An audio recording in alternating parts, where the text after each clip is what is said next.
Welcome back, guys, to Finstock by Rolling with Carlos.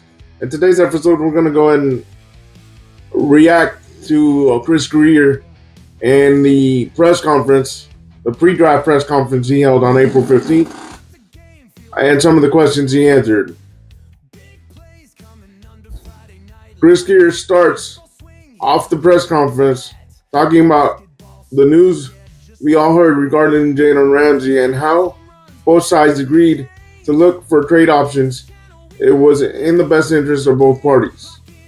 He said, "These types of decisions don't come quickly, or come lightly."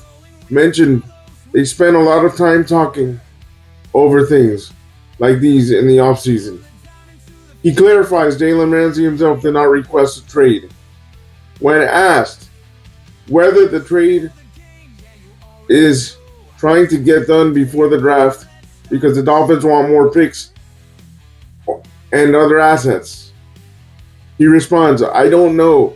Trades come together at all different times. We've seen this before the draft day of the draft, during the draft." Mention the infamous A.J. Brown trade as an example. When it happens, it happens. And if it doesn't happen, well, we'll deal with it then. Guys, I really think Jalen Ramsey is unhappy with the culture. I really believe he basically he didn't officially request a trade, but I truly believe he basically told him, if you don't come to this number, or if you don't build the team like I feel that we can win a championship or make a run for a championship, then I want out of Miami. I really believe that's what happened. He's not going to give you Chris Grier is not going to give the Miami Dolphin fan base a direct answer. And I really believe they came to the table. They spoke about it, but he told them he was unhappy with the direction of the team, so he wanted out of Miami. Second question, Chris Grier is then asked why he didn't tap into Tua's contract to make $19 million in cap space to sign best possible trench players. Chris Grier responds by simply saying, "We didn't really feel like we needed to." Grier mentions that the James Daniels signing and how happy the Dolphins were that they were able to sign him. Mentions that as the draft is approaching, and also notes the strength of the draft this year aligns with what people say that their needs are. With all perspective in mind, he says that's why they decided not to touch Tua's contract. So he believes he's going to get 2 to 3 starters out of the draft. He better hit on them or he's not going to be here next year along with Mike McDaniel. I truly believe he's lying to the team, and I've said this in a previous video that's going to come out in a couple weeks that I made already. I really believe Mike McDaniel, and the front office is lying to the team. You build a championship team from the trenches, inside out, and to me, they're really just doing what they did last year, trying to patch the team up, the trenches up, and see what happens. Why did they sign Eichenberg? I don't understand. That does not make sense to me, but that's my opinion. Eichenberg is at best a third stringer, not even a second stringer, but he got a contract, and I don't understand that. So, but that's my opinion. Next question. Chris Grier clarifies that Jalen Ramsey did not want salary adjustment.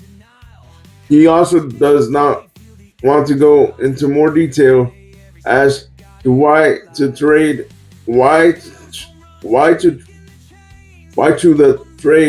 is trying to get done in the first place out of respect. Again, I believe he's lying to the fan base. I believe, like I said before in the previous question number 1, Jalen said, "Okay, I want you to fix the team. I'll stay with the team if you fix the team and I see that we can make a deep run into the playoffs. But if I don't see a good direction of the team or the culture changing, then I want out of Miami." And I think that's what really happened. And I think he wanted more security also. He wanted more money up front. And basically, Chris Grier and the upper management said, we can't give that to you, so you got to leave Miami. He responded that all of the talking and discussion throughout the offseason simply boils down to preparing for different scenarios. He once again mentions that many long discussions took place throughout the offseason and that this was not a rushed decision. That's what he mentioned in terms of Ramsey's um, supposed mutual agreement to get traded. Chris Grier was then asked whether or not Tyreek Hill is a potential trade candidate. This is Chris Grier's response. Chris Grier says that is not something the Dolphins are currently looking at. Says it as a joke. I'm assuming that he will consider a trade if they receive two first round picks. Mentions nobody has called about Tyreek Hill. Again, that's another case. I believe Tyreek Hill is unhappy with the team, but I believe they understand they can't move him because of his salary. I wouldn't have shocked me if there is a draft day deal with Tyreek Hill, or if during an open period during the season when trades can happen. I forgot what it's called at this moment. That we can see Tyreek Hill moved on to another uniform, especially if the team is doing bad. And from the likes of it, I don't see any trenches being really fixed on the offensive or defensive side. That's just my opinion. So I can see Tyreek Hill eventually wearing another uniform either later this year or next offseason. That's just my opinion. Chris Grier is asked about owner Stephen Ross's mindset on the team and if he's hopeful that this team can make noise in 2025. Says that he will not speak for Stephen Ross, but does mention when you do a lot of moves like this regarding the Jalen Ramsey trade talks and a potential Tyreek Hill move, that he's actively involved and kept in the loop. Mentions that he is supportive of them and leaves the football decisions up to us, being himself and Mike McDaniel, the front office, and the coaching staff, I believe. Again, Stephen Ross is not going to answer anything at this point, because if he is going to fire them, if it is true that they get off to a bad start, we'll see the answer. If they get off to a bad start and he does not fire them, then obviously he's giving them two more years to be here.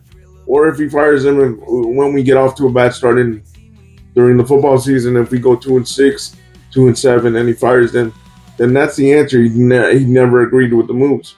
So either or, we're going to get the answer whether he really agrees with them or whether he really does not agree with them, depending on the team's record when the 2025 season starts.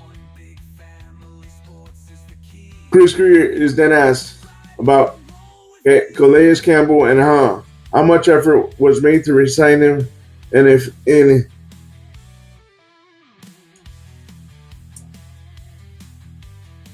the end it just boiled down to money. Grier says they did talk with his agent a couple of times throughout the offseason, and he didn't make him an offer, but in the end, Calais just decided to play for the team that drafted him. Grier wishes Calais well, and then mentions that the Dolphins are excited at who they could potentially add to their defensive line. Again, Calais, I believe, will be another player on the move during the trade deadline. I don't think he's going to play in Arizona all year.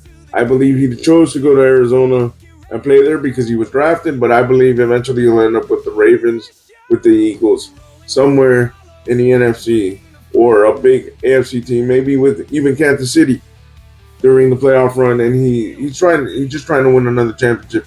And I believe he believes Miami is not the place to win a championship, at least not right now, and with this regime. That's my opinion. Chris Grier is then asked whether he would label everything that's going on as a soft rebuild or soft reset. He simply says no. That's a word that has not been used still mentions they have good football players and their goal is to win this year and keep winning for a sustained success in the future. Again, I believe he's lying to the fans, and this is just GM speech talk. Um, he hasn't proven it, in my opinion. He's been here 18, 19, 20 years and a GM for the last 10 or 11 years, 12 years. And he's hit on some drafts and he's hit on free agents, but he hasn't built the team correctly. That's just my opinion, my complete opinion, guys. And that's what's going on. Grier is then asked if he's confident that he has the leaders currently in place to achieve the goals and he and the team has in 2025. Grier says that he believes he does, mentions that some of the players they've added are high quality human beings and have been leaders at other teams, specifically Zach Zeeler, Tyreek Hill, Jalen Waddle, Alec Ingold, Austin Jackson are examples. Mentions that they all lead differently, like how some are quiet guys that lead by example. Mentions that they know the expectations, and Mike McDaniel has addressed that also. Mentions that Mike McDaniel and the leaders have met throughout the offseason talking about things. Again, it's GM speak to me and coach speak. So he didn't really answer a question there, in my opinion. But that's just my opinion. Grier then asked about Stephen Ross' thoughts about a recent Tyreek Hill domestic dispute police call. Grier says the response the Miami Dolphins put out pretty much covers it. Says he does not want to talk about people's personal lives.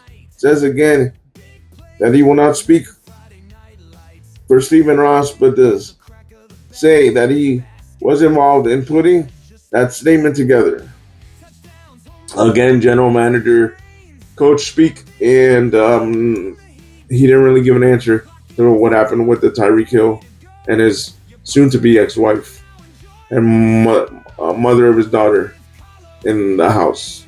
Grier is asked whether or not he received direct orders from Stephen Ross to not spend as much in free agency. Grier says no. Stephen has never given any orders like that. Says that he is an owner that does want to desperately see the Miami Dolphins succeed. Mentions the salary cap era. You just can't keep many high-priced players and have to make decisions about stuff like that. Brings up again, they're looking forward to the draft. Says that they are looking to sign good players at prices they felt comfortable paying, and that it will continue during the draft and after the draft. Mentions that they have still kept in touch with certain players that they are still tracking. Again, GM speak, coach speak, didn't really much give an answer. Again, we'll know the answer if Stephen Ross agreed or disagreed with them, depending on how the team starts in 2025. Grier is then asked about his draft history regarding cornerback, defensive tackle, and guard. Mentions people like Christian Wilkins at his best defensive tackle. Mentions that they did pick a couple players in the mid-rounds that were okay. Mentions Xavier Howard at his best drafted cornerback. Mentions success they've had with the late-round cornerbacks. Mentions Kader Cole, brings up Ken Smith, and says he needs to come through. Says that he's got to stay healthy and on the field, even though he has shown flashes. Says that they won't hold his hand and wait for him anymore, and that he knows the expectations now. Starts to talk about guards. Mentions Austin Jackson, Robert Hunt, and Eichenberg as the last three he has drafted that have helped them win games. He bluntly admits that he is not perfect, says no GM is perfect. Mentions that the main priority working with the scouts, the coaching staff, is to find players that fit within the scheme and that they believe in. Again, coach speak, I agree with him that no GM is perfect, but he's missed more than he's hit on draft players, and in my opinion, he's overspent too much on free agents. Chris Grier is then asked if he'll adjust the best player available approach in the draft with the need at cornerback, guard, and defensive tackle. Grier says that it's a balance. Sometimes, if the best player available is a need. Again, mentions the strengths and the draft aligns with the position of need for the Dolphins. Says that they believe they're good. They will be good at NFL ready players to fill a need at 13. Mentions the possibility of moving around and that they will be prepared to take advantage of that. Again, typical GM speak is all I have to say on that one. Chris Grier is asked whether Tyreek Hill I'm out comment at the end of the regular season and the permission given to Jalen Ramsey to seek a trade indicates red flag or in-house troubles. Says he believes that is wildly inaccurate. Mentions that Tyreek Hill has clarified his comments and mentions that he has been in the facility almost every day of the offseason and has been in touch with new wide receivers coach Robert Prince. Says that he's been showing his teammates that this is where he wants to be. Chris Grier says things happen with players. You've seen it throughout the league. It happens for all various reasons. Finally says that there is no internal problems and about people wanting to get out there. And even mentions that people who the Dolphins didn't bring back actually wanted to be back. Again, typical GM speak. Like I said before in a previous question, I think eventually Tyreek Hill, if he's not gone during midseason, he'll be gone next offseason. I don't think they'll be able to pay him. Plus, I don't think he likes the culture here. But that's just my opinion. I may be wrong. Chris Grier is then asked what makes Mike McDaniel and the rest of the organization trust Hill as a leader and a captain with his off-the-field shenanigans. Chris Grier answers the question by saying that he can only judge Tyreek by when he's here, how he's around the guys, and the things he does and shows he wants to be here, that he is a leader. Clarifies Tyreek teammates themselves voted him captain. Again, typical GM speak. Because I think that eventually will get backlash from the NFL. Chris Grier is then asked if he thinks that the two starting safeties in the building with Ifeatu Malafalo and Ashton Davis, Patrick Morrison, Elijah Campbell, currently on the roster, simply says, yes, we feel good about these three. Elijah Campbell as well is back. So we feel like we have depth there. Does say that they'll keep looking to add more additions like they do with every position. Chris Grier is asked about the team's culture, especially considering what Mike McDaniel and others said at the end of the season. Grier says he feels good about the culture. Also mentions that it's always interesting when people are asking about the culture. And he simply says he likes the culture and he doesn't see an issue with the culture, guys. He's asked about signing Zach Wilson. Guys, Grier says that after talking with Mike McDaniel and the offensive coaches and scouts, they just feel like Zach had a lot of potential and talent. Acknowledges they could have gone after a veteran Zach Wilson's own shortcomings, to say the least. But after signing and talking to Zach himself and going back to talk to people who had a relationship with Zach, Wilson prior to the draft just felt he was the right fit and had the skill set with what the offense does. Again, typical GM speak to me. Typical response we get from Chris Grier, which is half response, half not wanting to answer. That's just my opinion. Zach Wilson, we'll see if Mike McDaniel can revive his career. But Zach Wilson was a top 5 pick, and he doesn't seem to be the answer at backup. Hopefully, Tua will not get hurt. Like I've said in the previous video, I do not like most of the free agent signings. The only one I like is James Daniels. Chris Grier about whether the Dolphins are ruling out drafting a first quarterback in the first round. Chris Grier, I would say we have a starting quarterback. I wouldn't be looking to it, but I never rule it out. Anything, but I would not be looking to draft a quarterback in the first round. Again, that's him showing that he has some trust in Tua, but again, how many concussions more do they want before they get rid of Tua? All right, guys, those are the questions I wanted to cover from the press conference. The press conference was pretty long. Again, leave me your thoughts down below, guys, and if you like this type of content, share the content around. Subscribe to Fins Talk by Rolling with Carlos, and we'll talk to you soon. Stay on your guys, stay positive, and fins up all day, every day.